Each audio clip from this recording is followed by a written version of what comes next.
Ari, one of the biggest games this week is the ACC Championship game. So much riding on this because there are teams that are hanging on to an at-large bid that are not sure if they're going to get one if Clemson wins this game.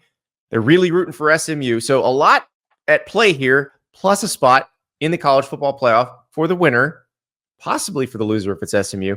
Let's talk about Clemson quarterback Cade Crazy Legs Klubnik, though.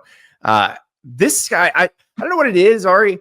It feels like whenever they really need something from him, he's in the end zone. Like, he had 2 rushing touchdowns against South Carolina. He had that incredible run at the end of the Pittsburgh game. Like, when Clemson is in its darkest hour, that's when Cade Klubnik's legs just take over. Yeah, I didn't know that was going to be the thing for him during his recruitment. No, I don't think anybody did. I think he was going to turn into Michael Vick back there, but like, he has really changed games with his legs. And the thing that'll be interesting is that I think that we were all kind of waiting for him to be like the next Trevor Lawrence, because he was such a highly rated recruit that was so highly thought of. And he's been effective, but I don't know that he's become a star.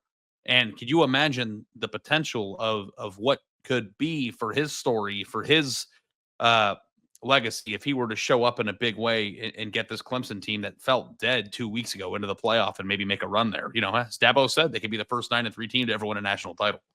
They could. Now let's look at his PrizePicks numbers. If you're not playing PrizePicks already, download the app, use the code Staples, play $5, get $50 instantly. What it is you've got a player and then a stat category attached. For Cade Klubnik, you have multiple options. His passing yardage number for the ACC Championship game against SMU is 249.5. So you decide, do you think he'll throw for more than that or less than that? The one that's interesting to me, Ari, is it's a demon square, and the demon square's higher potential payout on the demon square because it's a little harder to get. But it's 0.5 rushing or receiving touchdown. So basically, if you think Cade Klubnik's going to run a touchdown in, you would click that square, and it will increase your potential payout. Like I said, when they've needed him to, he's made big plays with his legs, and especially in the past 3 games, like that touchdown run against Pittsburgh was, saving Clemson's season, because if they lose that game, Miami's in the ACC Championship game. Yeah, what the interesting thing about Klubnik has been is that touchdown run against Pitt was like 50 yards, wasn't it? It was like a really long run. Yes, he can go. Now, SMU is pretty athletic defensively.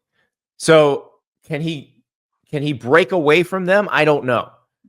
But he did. He scored 2 rushing touchdowns. They were shorter against South Carolina, which is a very athletic defense. So, but it gives you an extra option. Usually when you're picking a quarterback to score on the ground, you're hoping that it lines up where they have a, 2nd and goal from the inch line and they do a sneak, or there's a, little read option or something in the red zone. Like, Cade Klubnik has illustrated the ability this year too, to, split a defense and run all the way. So that makes you feel a little bit better. But as you know, with that square, Andy, a lot of it too is random. It's, does Dabo hand the ball off to Phil Maffa at the goal line, or does he run it with Cade? Like, there is a little bit of an element, a chance to it, but he has illustrated the ability to do so multiple times this year and in multiple games.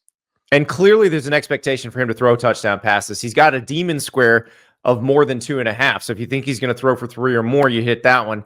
But he's also got a goblin square, which is supposed to be the easier one to get. It's more than 1.5. So that's like the easy one, is you think he's going to throw 2 passing touchdowns.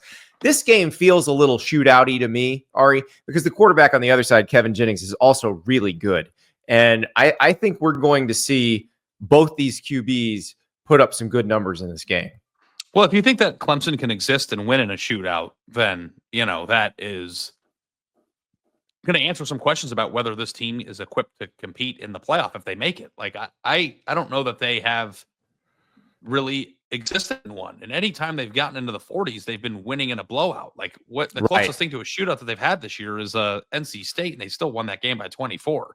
So, that would be, if you see that game going that way, and if you think that Clemson can win in that way, that would make me feel a little bit better about their potential of actually winning a playoff game this year too. I do. Look, I think they're going to have to score to win this. They're going to have to score a lot. Because I do think SMU is going to have success offensively against them. You look at both these teams' games against Louisville, and Louisville scored quite a bit on SMU, but it was one of those, Louisville gets within 1 TD, SMU scores again to go up 2. Like the SMU Louisville and the Miami Louisville games were pretty similar in that vein. And then Louisville just dump truck Clemson at home. So that I'm a little concerned there. But I think Clemson can keep up better with SMU maybe than it did against Louisville. We'll see.